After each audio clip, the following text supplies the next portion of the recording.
விவசாய தோட்டத்தில் இருந்த கன்றுக்குட்டியை கடித்துக் கொன்ற சிறுத்தையால் பொதுமக்கள் அச்சமடைந்துள்ளனர்.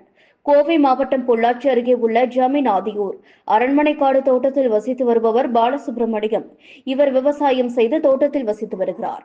இவருக்கு சொந்தமான மாடு மற்றும் கன்றுக்குட்டிகளை இரவில் தென்னந்தோப்பில் கயிற்றால் கட்டி வைத்திருந்தார்.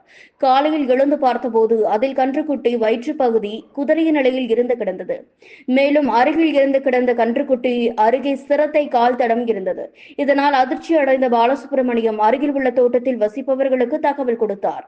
மற்ற விவசாயிகள் வந்து பார்த்து கன்றுக்குட்டியை கொன்ற மர்ம விலங்கு சிறுத்தையாக இருக்கும் என எண்ணி அதிர்ச்சியடைந்தனர். இதுகுறித்து வடக்கிப்பாளையம் போலீசார் மற்றும் கிராம நிர்வாக அலுவலர் மற்றும் வனத்துறையினருக்கு தகவல் கொடுத்தனர். வனத்துறையினர் சம்பவ இடத்திற்கு வந்து பார்வையிட்டு மாடு அருகில் இருக்கும் கால் தடத்தை ஆய்வு செய்தனர். கன்றுக்குட்டியை கடித்துக் கொன்றது சிறுத்தை என முடிவு செய்தனர். இந்த சம்பவம் தோட்டத்து சாலையில் வசித்து வரும் விவசாயிகள் மத்தியில் அச்சத்தை ஏற்படுத்தியுள்ளது. கிராம பகுதியில் விவசாயிகளை அச்சுறுத்தி கால்நடைகளை கடித்து உயிர் சேதத்தை ஏற்படுத்தி வரும் சிறுத்தையை கூண்டு வைத்து பிடிக்க வேண்டும் என விவசாயிகள் கோரிக்கை விடுத்துள்ளனர்.